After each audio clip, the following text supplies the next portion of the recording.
Vamos com um pouquinho de bastidor? Bolsonaro pretende ir ao jogo do Palmeiras em meio ao seu julgamento de inelegibilidade. O ex-presidente chega aqui a São Paulo no domingo e vai assistir ao jogo entre seu time e o Botafogo, marcado para esse domingo à tarde. A ideia, toda a estratégia é dar essa impressão de não aceitar o derrotismo, como eu estava contando para vocês aqui ontem no 360, e partir, né, para continuar tocando a vida. Na segunda, então, ele estava, né, tá hoje em Porto Alegre, vocês ouviram os detalhes, chega a São Paulo no domingo, assiste o jogo e na segunda-feira vai na Alesp, na Assembleia Legislativa de São Paulo, acompanhado de Valdemar da Costa Neto. Ali vai conversar com diversos deputados. Por enquanto, não está prevista nenhuma reunião com o Ricardo Nunes, o prefeito de São Paulo, que deve ganhar o seu apoio para a prefeitura nas eleições de 2026, mas a ideia,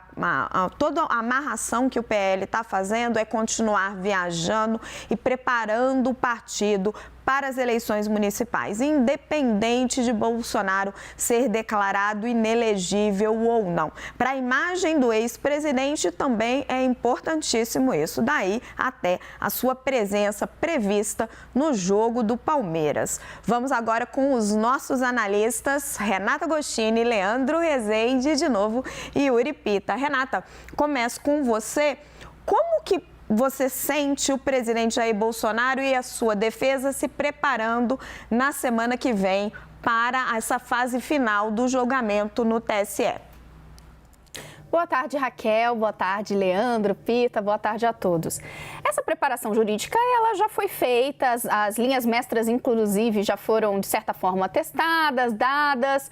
O que a gente tem agora, do ponto de vista do curso da Justiça Eleitoral, quando a gente conversa ali com pessoas próximas a Bolsonaro, é mais a concretização de algo que eles já esperam. Então, por mais que você tenha pessoas no PL ou pessoas próximas a Bolsonaro publicamente dizendo que, trata-se de um julgamento político, 2, é algo injusto, 3, até não acreditam num desfecho que retire os poderes políticos de Bolsonaro, o quadro, o diagnóstico de que isso fatalmente vai acontecer, ele já está dado e já está dado há bastante tempo.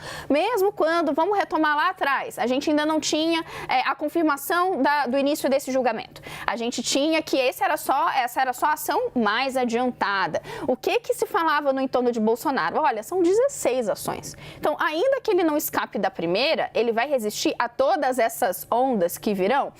O cenário de que ele teria um reflexo no seu curso político derivado das ações dele durante o governo já estava dado. Então, o que mais me chama a atenção nesse momento não é tanto o que eles estão dizendo sobre o julgamento em si, mas sobre os próximos passos, né? Como fica esse mundo após, o mundo bolsonarista, claro, né? Pós-TSE. Yuri, sei que você adora futebol. Por que você acha que Bolsonaro quer dar essa mensagem e ir ao jogo do Palmeiras? É muito simbólico e vamos combinar que está muito fácil torcer para o Palmeiras, e olha quem está falando isso, é um corintiano. Mas antes de tudo, boa tarde, Raquel, Renata Agostini, que veio a caráter em homenagem aos palmeirenses, embora seja tricolor, e o Leandro Rezende, que não gosta mais de futebol. Não gosto, não falo sobre o assunto mais. Exato. Sou solidário ao meu amigo vascaíno e muito boa tarde para quem está com a gente aqui. Eu não entendo nada de futebol, fica difícil para mim essa parte, mas a gente tenta, a gente até apura sobre política e futebol. Comentar futebol fica mais difícil. É isso, mas enfim, e boa tarde para quem está com a gente aqui no 360, e a gente vai nessa toada do futebol e da política que muitas vezes as paixões e as torcidas acabam se reproduzindo de forma muito parecida. É uma forma e é uma estratégia muito recorrente de Bolsonaro de demonstrar tranquilidade, de demonstrar que está acompanhando, seguindo a sua vida, como se não estivesse diante de um processo político importante desse julgamento no Tribunal Superior Eleitoral, e que é importante não só para o próprio ex-presidente, mas para todo o grupo que o apoia e os partidos e lideranças que fizeram parte do seu governo, se não ao longo dos 4 anos, mas principalmente na reta final e na campanha de 2022.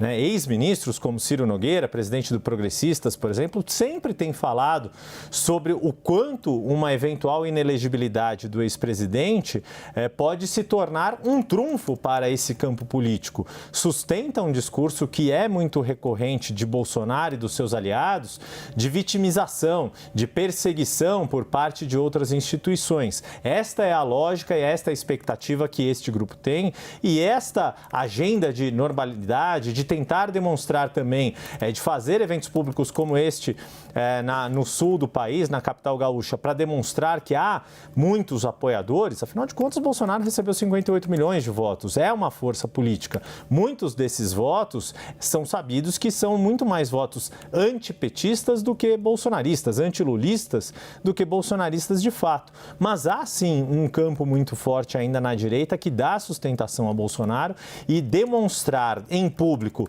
que está fazendo um enfrentamento desta situação do julgamento, ainda que do ponto de vista jurídico é muito difícil a situação do presidente, se não neste caso em específico, mas em outras AIGES, outras ações que estão na Justiça Eleitoral, uma perspectiva de que dificilmente Bolsonaro vai conseguir, ao longo dos 4 anos que nos separam, 3 anos e meio da próxima eleição presidencial, é muito difícil que neste período ele não enfrente de fato uma situação real de perda dos direitos políticos.